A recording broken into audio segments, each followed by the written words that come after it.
Eelam War III is the name given to the third phase of armed conflict between Sri Lankan military and the separatist liberation Tigers of Tamil, Eelam. After the period of 100 days ceasefire, the hostilities broke out on the 19th of April 1995. The LTTE Sea Tigers planted explosives in two gunboats known as SLNS Sooraya and Ranasuru, and blew them up.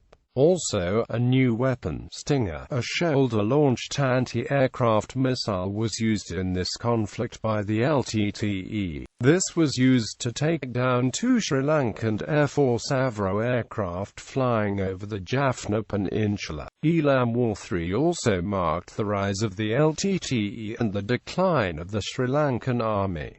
Major battles of war. July 18, 1996. The LTTE overruns the Sri Lankan military base at Mullaitivu. The attack carried out after midnight. The number of killed in action and missing in action were around 1,600 as per military sources. There were more than 1,500 LTTE cadres participated in the attack and captured large quantity of arms and military equipment. The base was used as Sri Lanka Army's 215 Brigade headquarters. One of the major encounters broke out between the LTTE and the Special Forces Commando reinforcements LT. Colonel Lafayette and 36 others were killed and 60 more were wounded. Sri Lanka Air Force pilots landed the second batch of commandos in the same location and also taken the dead body of LT. Colonel Lafayette by rope pulled down from the helicopter under heavy LTTE gunfire. The code name given by the LTTE, either illegal, to attack the Mullaitivu military base, and SLA code was named as Operation Thrivida Patera 4, the rescue mission.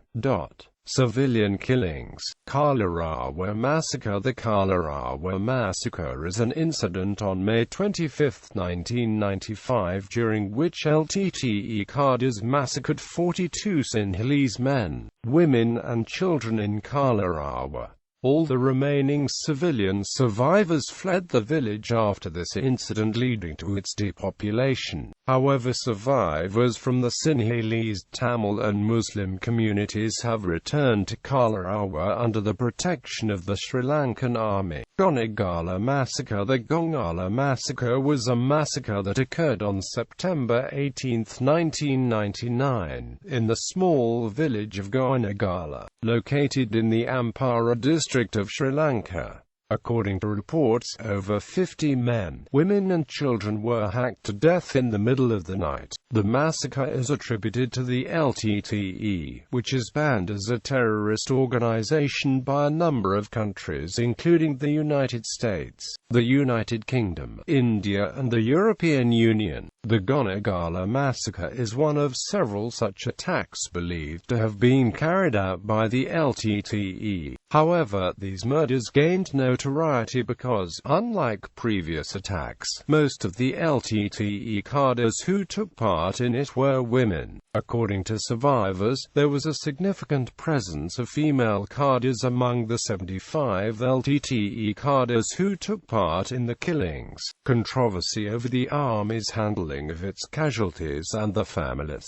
In August 2001, S.P. Thamilselvan, the leader of the political wing of the Tamil Tigers, accused the Sri Lankan Army of intentionally abandoning the bodies of nearly 1,000 soldiers on the battlefield since May. Despite the Tamils' request that the Red Cross act as an intermediate, he told visiting relatives of missing servicemen that the military had only accepted 55 bodies to return to the families, while burying the rest with full military honors on the spot. Thamilselvan did not offer a reason for the Army's refusal. but did note that several hundred decomposing bodies remained in a minefield due to the danger of extracting them. A Sri Lankan military spokesman, Brigadier Sanath Karunaratne, acknowledged that the army cannot always retrieve a body because it might cost more lives, but denied the Tamil accusations, saying they were propaganda aimed at demoralizing the parents of the missing soldiers. However, this was not the first time issues had arisen over reclamation of soldiers' remains and the Army's responsiveness to the requests of families of missing soldiers for information regarding the fate. In April 2003, a group of parents of some of the 619 soldiers reported missing from a battle fought the 27th of September 1998 obtained permission from the LTTE to travel to the battle site. The family's previous inquiries at the Defence Ministry, the Sri Lankan Army, and the International Committee of the Red Cross for information on the sons' fates had been fruitless.